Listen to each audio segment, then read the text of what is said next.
History کے نام پر bogus چیزیں بتائی گئی ہو تو ان کا نام گورو ٹھاکر ہے. لگ رہا ہے کہ سائنس کے نام پہ بھی یہ سوڈو سائنس ہی پھیلا رہے ہیں، لیکن وہ اسلامک ہسٹری سے ریلیٹڈ ہے. میرا سبجیکٹ ہے، میں اس فیلڈ کا ایکسپرٹ ہوں. السلام علیکم ورحمۃ اللہ وبرکاتہ. کیسے ہیں آپ لوگ؟ امید ہے بخیر ہوں گے. آپ لوگوں کو پتہ ہے کہ سوشل میڈیا پر گیان اور نالج بانٹنے والے لوگوں کی کمی نہیں ہے. ہر کوئی جو ہے وہ اپنے آپ کو بڑا گیانی اور عالم سمجھ کر سوشل میڈیا پہ اپنے نالج کو بانٹتا رہتا ہے. اور اس طرح کے لوگ ایسے ہی ہیں جیسا کہ اندھوں میں کانا راجا. عام لوگوں کو زیادہ نالج ہوتا نہیں ہے، وہ اپنے کام سے جڑے ہوتے ہیں، وہ اپنے روز مرہ کی جو ان کی زندگی ہے، ڈیلی لائف ہے، اس میں وہ مشغول ہوتے ہیں، تو ان کے پاس وہ وقت نہیں ہوتا کہ وہ کسی بھی نالج کے فیلڈ میں اسپیشلائز ہوں. لیکن جو اس طرح کے سوڈو انٹلیکچوئلس ہیں یوٹیوب پہ، سوشل میڈیا پہ، وہ اپنے انداز بیان کے ذریعے، وہ ایڈیٹنگ کے ذریعے، اور لوگوں کو اس طریقے سے چیزوں کو پریزنٹ کرتے ہیں کہ ان کو لگے کہ واقعتاً ہمیں جو ہے وہ نالج پریزنٹ کیا جا رہا ہے. اس کے تھرو وہ لوگوں کو انگیج رکھتے ہیں، اور پھر ان کو جو ہے وہ غلط سلط جو بھی نالج ہوتا ہے وہ ان کو انجیکٹ کرتے رہتے ہیں، وہ امپارٹ کرتے رہتے ہیں، جس سے ہمارے سماج کے اندر، معاشرے کے اندر غلط انفارمیشن کی بہتات آئی ہوئی ہے. کچھ لوگ تو جان بوجھ کے غلط نالج امپارٹ کرتے ہیں کیونکہ ان کا ایجنڈا ہوتا ہے، اور کچھ لوگ جو ہے وہ اپنے آپ کو انٹلیکچوئل سمجھتے ہوئے اس طرح کی کوشش کرتے ہیں کہ لوگوں کو کچھ اس طریقے کا شاکنگ نالج دیا جائے کہ لوگ جو ہے وہ اشش واہ واہ کر اٹھیں کہ کیا گیانی بندہ ہے. تو اس طرح کے لوگ جو ہے بھرمار ہے، بہتات ہے. اب ان کی لمبی فہرست ہے، کتنے لوگوں پہ بات کریں. ایک شخص ہیں جن کے بہت ملینز میں جو فالوورس ہیں، تقریباً الگ الگ ان کے چینلز ہیں، 5 ملین سے زیادہ کے آس پاس سبسکرائبرس ہیں ان کے یوٹیوب پر. جس ویڈیو کے بارے میں بات کرنے لگا ہوں اس کے اوپر بھی تقریباً جو ہے 25 لاکھ سے زیادہ ویوز ہیں. جس چینل پہ یہ ویڈیوز ہے اس پہ 58 لاکھ سے زیادہ سبسکرائبرس ہیں. تو آپ سمجھ سکتے ہیں کہ اس کی ریچ کتنی زیادہ ہے. تو جس وجہ سے ضروری ہے کہ اس طرح کے ویڈیوز کو، جس کی ریچ اتنی زیادہ ہو اور جس کے اندر ہسٹری کے نام پر بوگس چیزیں بتائی گئی ہو، تو ضروری ہے کہ اس کا رد کیا. اس کے بارے میں بات کرنے لگا ہوں. ان کا نام گورو ٹھاکر ہے. یہ عام طور پہ سائنس کے نام پر پتہ نہیں کیا کیا نالج امپارٹ کرتے رہتے ہیں، اور وہ تو کسی سائنس فیلڈ کے جو ماہر ہیں وہی بتائیں گے کہ یہ سائنس کے نام پہ کیا سوڈو سائنس پھیلا رہے ہیں. ان کے چینلز کو آپ وزٹ کریں گے تو سائنس کے نام پہ عجیب طرح کی قصہ کہانیاں آپ کو ملیں گی. تو مجھے لگ رہا ہے کہ سائنس کے نام پہ بھی یہ سوڈو سائنس ہی پھیلا رہے ہیں، لیکن سائنس بنیادی طور پہ میرا فیلڈ نہیں ہے.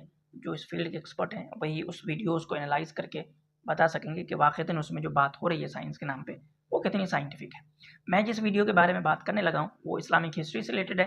میرا سبجیکٹ ہے، میں اس فیلڈ کا ایکسپرٹ ہوں، اسلامک اسٹڈیز کا اور اسلامک ہسٹری کا. تو یہ میری ذمہ داری ہے کہ میں اس پہ بات کروں کہ وہ کس طریقے سے انہوں نے جو ہے وہ غلط باتیں اس میں کہی ہیں، اور صرف نیریٹو کی حد تک نہیں بلکہ فیکچولی جو ہے وہ اتنی غلط باتیں اس میں بیان کی ہیں کہ کوئی بھی ادنا سے ادنا طالب علم اگر ہسٹری کا ہوگا تو وہ شاکڈ ہو جائے گا کہ کوئی انسان جو ہے وہ اتنے کانفیڈنس کے ساتھ اتنی غلط باتیں کیسے بیان کر سکتا ہے، اور وہ بھی ایسے چینلز پہ جہاں ملینز میں سبسکرائبر ہیں، جس کو پتہ ہے کہ میرے ملینز میں ویورز ہیں، دیکھنے والے لوگ ہیں. وہی تو بندہ ہوگا جس کو کم سے کم تھوڑا بہت تو فیکٹ پتہ ہی ہوگا. اتنے کانفیڈنس کے ساتھ اس طرح کے غلط فیکٹ کو بیان کرنا از ٹو شاکنگ. تو چلیں بات کرتے ہیں گورو ٹھاکر صاحب کی اس ویڈیو کے بارے میں. انہوں نے ایک ویڈیو بنائی ہے جو کہ اسپین کے ریلیجس ہسٹری سے متعلق ہے کہ کس طریقے سے مسلم اسپین جو ہے وہ کرسچن اسپین میں تبدیل ہوا. اس کے بارے میں وہ ویڈیو میں بات کرتے ہیں. ویڈیو کے شروع میں وہ آخری پیغمبر نبی علیہ السلام کے زمانے کے بعد اسلام کیسے ایکسپینڈ ہوا اس کے بارے میں وہ بات کرتے ہیں، اور اس میں وہ اس طرح کے فیکچول غلطیاں کرتے ہیں کہ جس کے بارے میں کوئی ایکسپیکٹ نہیں کر سکتا. مثال کے طور پہ وہ کہتے ہیں کہ نبی علیہ السلام سعودی عرب کے مکہ شہر میں پیدا ہوئے. حالانکہ سب کو پتہ ہے کہ نبی علیہ السلام کی پیدائش 570 عیسوی میں ہوئی تھی، جبکہ سعودی عرب کا کوئی وجود نہیں تھا. سعودی عرب تو ایک ماڈرن اسٹیٹ ہے جو کہ 1930s کے بعد وجود میں آیا ہے.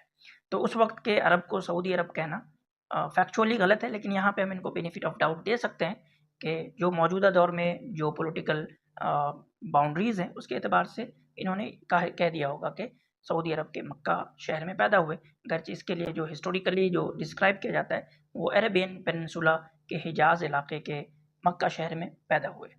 بہرحال یہاں ہم ان کو بینیفٹ آف ڈاؤٹ دیتے ہیں، لیکن جب آپ آگے بڑھیں گے تو وہ یہ کہتے ہیں کہ نبی علیہ السلام نے مڈل ایسٹ پہ راج کیا.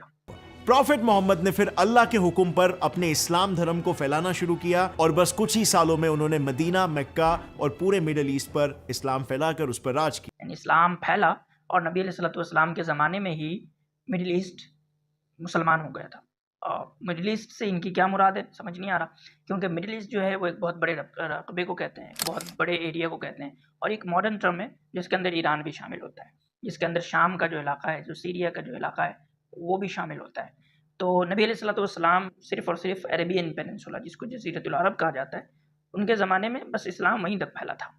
باقی ایران، عراق، سیریا، لبنان، فلسطین، مصر وغیرہ جو مڈل ایسٹ کے آج کے حصہ ہے، اس وقت خلفۂ راشدین کے زمانے میں، حضرت عمر رضی اللہ تعالیٰ عنہ کے زمانے میں اسلام پھیلا۔ اس کے بعد پھر آگے کہتے ہیں کہ نبی علیہ الصلوۃ والسلام کی وفات کے بعد کانفلکٹ پیدا ہوا، مسلمانوں کے اندر لیڈر کون ہوگا اس کو لے کے سنگھرش پیدا ہوا۔ مجھے نہیں پتا کہ یہ کس سنگھرش کی بات کر رہے ہیں، کیونکہ اگر آپ ہسٹری دیکھیں گے تو مسلمانوں کی تاریخ میں جو پہلا کانفلکٹ ہے وہ حضرت عثمان رضی اللہ تعالیٰ عنہ کے زمانے میں پیدا ہوا، جس کو فتنہ اول کہا جاتا ہے۔ حالانکہ سب کو پتہ ہے کہ جب ایک لیڈر کی وفات ہوتی ہے تو ایک دوسرا جو لیڈر بنے گا تو اس پہ مشورے ہوتے ہیں، اس پہ اوپینین آتے ہیں، لوگ اپنے اپنی رائے دیتے ہیں، لوگ اپنی اپنی پسند بیان کرتے ہیں۔ تو یہ نبی علیہ الصلوۃ والسلام کے وفات کے بعد بھی ہوا ہو کہ انصار میں سے کچھ لوگوں نے، اس طرح مہاجرین میں سے کچھ لوگوں نے اپنے اپنے پسند رکھے، لیکن اس کو سنگھرش کا نام دینا، اس کو ایک کانفلکٹ کا نام دینا، یہ ہسٹوریکلی ایکوریٹ نہیں ہے۔ اسی طریقے سے وہ کہتے ہیں کہ اس سنگھرش میں حضرت علی کامیاب ہوئے، مطلب یہ بھی ہسٹوریکلی غلط ہے کہ حضرت علی رضی اللہ تعالیٰ عنہ جو ہے وہ مسلمانوں کے پہلے لیڈر تھے۔ لیکن 632 AD میں ان کی موت ہو گئی اور ان کے موت کے ترنت بعد سکسیشن کا سنگھرش جاری ہوا، بٹ فائنلی علی جو کہ پروفٹ محمد کے کزن تھے اور سن ان لا، اس سنگھرش میں کامیاب ہوئے اور پورے اسلامک سامراجیہ کو اپنے ہاتھوں میں انہوں نے لے لیا۔ علی کے شاشن کو رشیدون خلافات کہتے ہیں یا پھر رشیدون کیلیفیٹ، اور انہی کے نیترتو یعنی کہ ڈائریکشن میں اسلام پوروی افریقہ سے لے کر ایران تک اور ایناٹولیا یعنی کہ آج کے ٹرکی تک پھیلا۔ کہ نبی علیہ الصلوۃ والسلام کی وفات کے بعد مسلمانوں کے جو پہلے خلیفہ بنے، پہلے لیڈر جو چنے گئے وہ حضرت ابو بکر ہیں، اس کے بعد حضرت عمر ہیں، اس کے بعد حضرت عثمان ہیں، اور چوتھے جو خلیفہ ہیں وہ حضرت علی رضی اللہ تعالیٰ عنہ ہیں۔ تو یہ کہنا کہ حضرت علی رضی اللہ تعالیٰ عنہ اس سنگھرش میں کامیاب ہوئے اور انہوں نے حکومت کی، اور ان کے پیریڈ کو راشدون خلافت یا راشدون کیلیفیٹ کہا جاتا ہے، یہ ہسٹری کے نام پہ کچھ اور پڑھانا ہے یا کچھ اور بتانا ہے کہ راشدون کیلیفیٹ جو ہے وہ حضرت ابوبکر، حضرت عمر، حضرت عثمان، حضرت علی رضی اللہ تعالیٰ عنہم اجمعین، ان چاروں خلفاء کے دور کو کہا جاتا ہے، نہ کہ حضرت علی رضی اللہ تعالیٰ عنہ کے دور کو کہا جاتا ہے۔ حضرت علی رضی اللہ تعالیٰ عنہ کا جو دور ہے وہ تو خلافت جو ہے اس کے ایک چھوٹے سے حصے کا دور ہے، تقریباً 4.5 سال بنتے ہیں حضرت علی رضی اللہ تعالیٰ عنہ کے دور خلافت۔ خلفۂ راشد عہد میں جو سب سے بڑا دور ہے وہ حضرت عثمان کا، اس کے بعد حضرت عمر رضی اللہ تعالیٰ عنہ کا ہے، اور فتوحات کے ضمن میں یا ایڈوانسمنٹ کے ضمن میں جو سب سے اہم دور ہے وہ حضرت عمر رضی اللہ تعالیٰ عنہ کا۔ تو اکیلے حضرت علی رضی اللہ تعالیٰ عنہ کے دور کو خلفۂ راشدین کا دور کہنا یہ فیکچولی انیکوریٹ ہے۔ اس کے علاوہ وہ کہتے ہیں کہ حضرت علی رضی اللہ تعالیٰ عنہ کے زمانے تک مسلمانوں کا دارالحکومت، اسلامک اسٹیٹ کا جو کیپٹل تھا وہ مکہ تھا۔ یہ ایک بہت ہی بیہودہ بات ہے، مطلب اس کو جتنا بیہودہ کہا جائے اتنا کم ہے۔ سرسری طور پہ اسلامی تاریخ پڑھیں گے تو پتہ چلے گا کہ مکہ کبھی مسلمانوں کا دارالحکومت تھا ہی نہیں، لیکن جب آپ ان ڈیٹیل جائیں گے تو آپ کو ایک چھوٹا سا پھر حضرت عبداللہ بن زبیر کا ملتا ہے، جبکہ پیرل وے میں کانفلکٹ چل رہا تھا، اس میں حضرت عبداللہ بن زبیر نے اپنے ریاست کا کیپٹل مکہ کو بنایا تھا، جو کہ چند سال پر محیط ہے۔ نبی علیہ الصلوۃ والسلام کے زمانے میں اسلامی ریاست کی جو کیپٹل تھی وہ مدینہ تھی۔ اسی طریقے سے حضرت ابو بکر، حضرت عمر، حضرت عثمان رضی اللہ تعالیٰ عنہ اجمعین، ان تینوں کے زمانے میں بھی مسلمانوں کی دارالحکومت کیپٹل مدینہ تھی۔ حضرت علی رضی اللہ تعالیٰ عنہ نے مدینہ سے اپنے دارالحکومت کو، کیپٹل کو کوفہ منتقل کیا تھا۔ کوفہ جو کہ عراق کا ایک شہر ہے، وہ عربین پیننسولا سے باہر عراق کا ایک شہر ہے۔